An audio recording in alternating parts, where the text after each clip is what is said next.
Hello students, चलिए आज हम पढ़ते हैं जीके चैप्टर 13 क्लास 8 के लिए।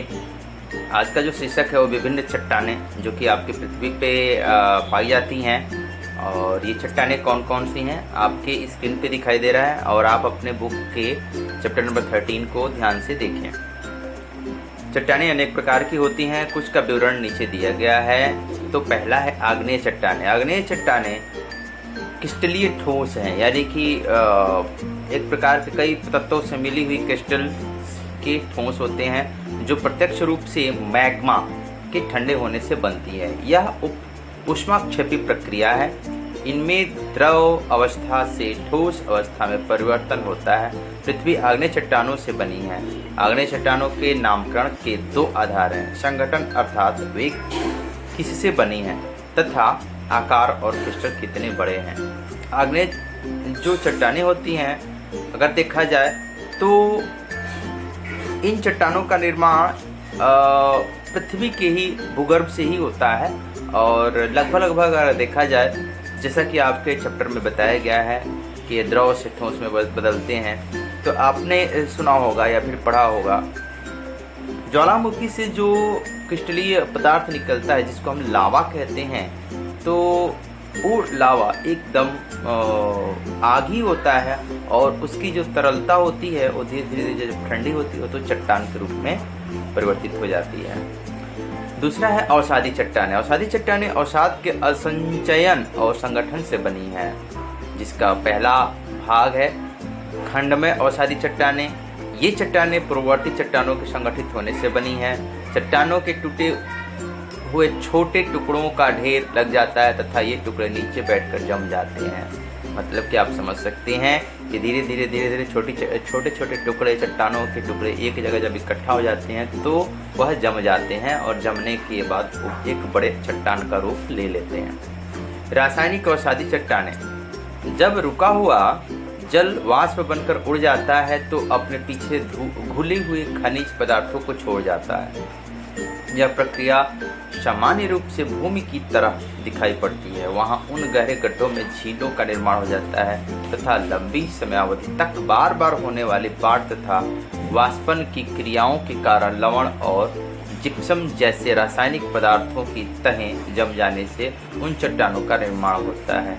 आप इसको भली बात ही समझ सकते हैं कि रासायनिक जो प्रक्रियाएं होती हैं उनमें कई प्रकार के तत्व मिले होते हैं और उनसे ही एक परत दर परत रासायनिक तत्वों के और खनिजों के बनते जाते हैं और एक समय वह एक चट्टान का रूप ले लेते हैं। इसका उदाहरण आप कह सकते हैं कि रूस के एक क्षेत्र में जहाँ पे इस प्रकार की रासायनिक प्रक्रिया करके एक बहुत बड़ी चट्टान सी बन गई है और वहाँ पे इस प्रकार का एक ऐसा झील भी है जो एकदम रासायनिक है, जो बहुत ही एक तरीके से खतरनाक है। न तो उसके पानी को पिया जा सकता है और न ही उसके पानी को यूज़ किया जा सकता है। पूर्ण रूप से वो रासायनिक हो चुका है, जो कि इंसानों और या यूँ कह लीजिए कि जीवधारियों के लिए खतरनाक है। आगे बढ़ते हैं। कार्बनिक अवसादी चट्टानें। ये कार्बनिक अवसादी चट्टानें क्या होती हैं तो सुनिए। कार्बनिक क्रियाओं के कारण अवसादी मलबा संगठित हो जाता है। कार्बनिक क्रियाएं आप समझ सकते हैं कि कार्बन का उत्सर्जन होता है हमारे कई प्रकार के उपकरणों से, कई प्रकार के व्यवस्थाओं से कार्बन का उत्सर्जन होता है और इनका एक प्रकार का एक ठोस मलबा भी संगठित हो जाता है। बहुत से जंतुओं के कवच, हड्डियां तथा दांत कैल्शियम से बने होते हैं। कैल्शियम के छोटे छोटे टुकड़े समुद्र तल में इकट्ठे होकर ढेर के रूप में जमा हो जाते हैं और वे इस प्रकार कार्बनिक अवसादी चट्टानों का निर्माण करते हैं। ठीक है, आगे हम बढ़ते हैं। कायांतरित चट्टानें। अगर देखा जाए तो मेटामॉर्फिक शब्द का अर्थ परिवर्तित रूप से है। कोई भी चट्टान मेटामॉर्फिक बन सकती है जिस पर्यावरण में चट्टान बनी होती हैं तथा उसके खनिज पदार्थ प्राकृतिक परिवर्तनों के कारण स्थिर नहीं रह पाते हैं तथा साम्यावस्था में के अतिरिक्त नए पर्यावरण की दशाओं के अनुकूलित हो जाते हैं। अधिकांश मामलों में ये दशाएं समाप्त हो जाती हैं, जिससे ताप एवं दाब में वृद्धि होती है। खनिजों में मेटामॉर्फिक परिवर्तन हमेशा साम्यावस्था की पुनः प्राप्ति के लिए निर्मित दिशा की ओर गति करता है। स्लेट, शिस्ट, नील और संगमरमर इस प्रकार की चट्टानें हैं। आप समझ सकते हैं कि ये जो आपके सामने एक शब्द है मेटामॉर्फिक, बहुत से ऐसे प्रकार के आपके घर में भी पत्थर यूज किए जाते हैं जो बहुत ही हार्ड होते हैं, ठीक है। और बच्चों के जो स्लेट होते हैं, स्लेट आपने देखा होगा, एक प्रकार का वो भी चट्टान का एक टुकड़ा ही है जिसको हम यूज करते हैं।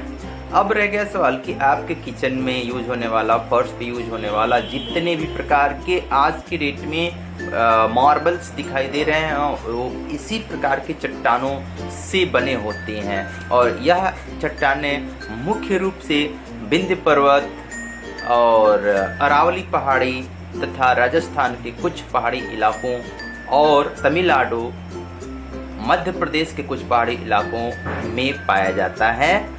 और वहीं से इनका खनन करके इन चट्टानों को मशीनों द्वारा सिर्फ वॉइस काट कर इनको मार्केट में, या यूँ कह लीजिएगा, इनका आयात और निर्यात किया जाता है।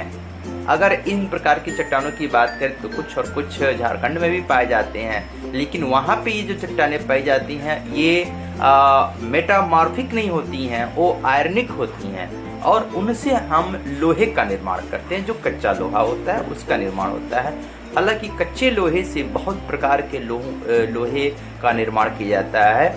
फर्स्ट, सेकेंड, थर्ड, फोर्थ प्रकार के लोहे होते हैं। जैसे कि ट्रेन की पटरियाँ जो बनती हैं वो भी एक प्रकार के लोहे ही हैं। और आपके घर में जो तवा है, कढ़ाई है, अन्य प्रकार के लोहे हैं, जैसे कि हैंडपम्प है, ये भी एक प्रकार के लोहे ही हैं जो कि उन्हीं से बनाई जाती है। तो ये सारी चीज़ें आपके पृथ्वी के गर्भ से ही निकलती हैं, एक प्रकार की तत्व ही हैं जिनको हम अपने दैनिक जीवन में यूज़ करते हैं। आशा है कि इस वीडियो से चट्टानों के बारे में आपने जानकारी ली। इस प्रकार से बहुत सारी ऐसी आपको जीके के, या यूँ कह लीजिए कि तथ्य ऐसे मिलेंगे जो कि आगे के चैप्टर में मिलते जाएंगे। इन सारी चट्टानों, कायांतरित चट्टानों और जो भी आपके सामने PDF में दिखाई दे रहा है, ठीक ना, इनके बारे में ढंग से स्टडी करेंगे और याद करेंगे। अगला वीडियो लेकर आएंगे, तब तक के लिए थैंक यू।